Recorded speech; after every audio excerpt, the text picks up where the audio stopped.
Cet indicateur permet de connaître le top de bullrun. Bonjour à tous et bienvenue sur Dr Crypto pour une nouvelle vidéo d'analyse un petit peu on-chain, un petit peu technique. On va pas parler de Memecoin aujourd'hui, mais on va parler de fondamentaux et surtout d'indicateurs vraiment précis qui peuvent changer notre stratégie pour ce cycle de bullrun. Alors c'est pas de cet indicateur que je vais parler aujourd'hui, mais je vous avais déjà parlé de celui-là, l'Advance NVT Signal, qui est un indicateur vraiment hyper précis pour avoir les tops locaux. Et on peut le voir, c'est ce qui s'est passé là il y a quelques jours quand Bitcoin a touché son ATH. Effectivement, on était sur un top local et je ne vous cache pas que j'ai pris des profits exactement à ce moment-là. Pourquoi? Parce qu'à chaque fois que nos deux petites lignes ici viennent toucher les lignes rouges, on est généralement sur des phases de surchauffe de marché et donc il est temps de prendre des profits afin de se replacer. Généralement quand les prix de crypto et l'indicateur NVT donc en violet touchent les zones vertes, et quand on dézoome sur l'historique, on peut voir qu'à chaque fois c'est très significatif autour de ça. Alors encore une fois, j'ai déjà parlé de cet indicateur dans d'autres vidéos d'analyse. Je vous invite vraiment à regarder la playlist des vidéos d'analyse on-chain et technique, ça vous permettra d'apprendre beaucoup de choses et sans doute d'adapter vos stratégies crypto. Mais aujourd'hui, je vais vous parler d'indicateurs qui représentent en fait la durée de vie des coins, puisqu'il existe beaucoup d'indicateurs qui nous permettent de voir un peu ce qui se passe,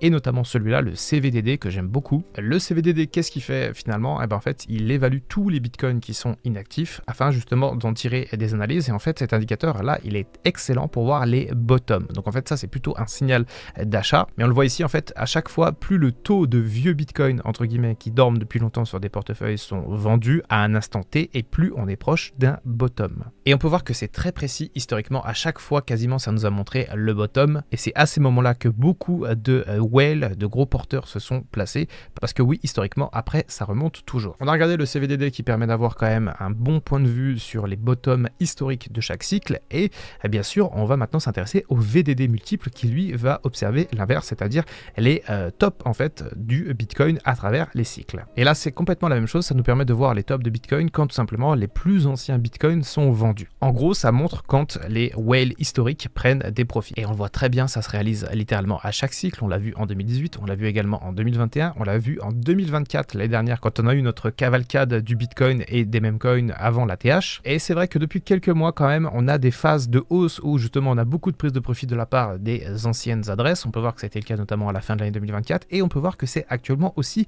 beaucoup le cas. Il y a énormément d'anciennes adresses qui prennent des profits actuellement, donc attention, qu'est-ce que ça veut dire? Potentiellement qu'on est sur un top de marché pour Bitcoin. Bien entendu, il y a plein d'autres analyses à croiser pour être certain d'avoir un top, mais c'est vrai qu'historiquement, on est quand même sur des niveaux assez hauts de prise de profit. Et enfin, on peut aussi observer le MVOCD, donc ça c'est un indicateur qui est complémentaire en fait avec les deux précédents et qui nous permet justement de bien voir les zones de bottom et les zones de top avec justement, encore une fois, la prise de profit des plus anciennes adresses. Et on peut voir pour l'instant qu'on n'est pas encore sur une zone forte en ce qui concerne les déplacements d'anciens Bitcoin, mais qu'on est quand même pas loin. Donc c'est vraiment à surveiller parce qu'il y a quand même des mouvements assez importants, notamment de la part d'anciennes adresses Bitcoin, et ça pourrait tout simplement signifier un top de marché assez précis. Allez, petit indicateur bonus avec celui-là, le Whale Shadow, c'est un petit indicateur qui permet de suivre en fait tous les mouvements des plus vieux Bitcoin en fait. Tous les Bitcoins que l'on appelle un peu endormis, et ça permet justement de voir un peu ce qui se passe. Si on a des grosses forces vendeuses ou des forces acheteuses, ça peut nous donner une tendance assez claire pour le marché en cours. Si jamais vous voulez apprendre à utiliser tous ces indicateurs qui pour la plupart sont gratuits, je vous offre la formation Bullrun Master, plus de 2 heures de formation vidéo où je vous apprends beaucoup de choses sur l'état d'esprit crypto, sur la stratégie. Je vous donne des pistes claires également sur comment prendre des profits en crypto et augmenter son capital. Et je vous apprends également à faire vos propres analyses par vous-même, qu'elles soient on-chain ou techniques comme on vient de voir, ou fondamentales et même financières. Bref, c'est du lourd. Bullrun Master, c'est clairement ma formation numéro 1 et actuellement elle est gratuite grâce à mon partenaire Kraken. Pour la récupérer, vous avez juste à cliquer sur le lien dans la description, vous rentrez votre adresse mail ici, ensuite ça vous emmène sur Kraken. Vous faites un compte sur Kraken, ça prend 10-15 minutes, ensuite vous faites un premier dépôt de minimum 10 € ou 10 $ et vous faites un premier achat avec ces mêmes 10 € ou 10 $. C'est obligatoire pour valider votre inscription, et une fois que c'est fait, vous recevrez Bullrun Master directement dans votre boîte mail, et je suis certain que vous allez adorer ça, parce qu'en plus c'est pas vraiment une formation pour débutants mais plutôt pour intermédiaires, pour passer à un niveau un peu confirmé. C'était le Dr Crypto, à demain mes chers patients.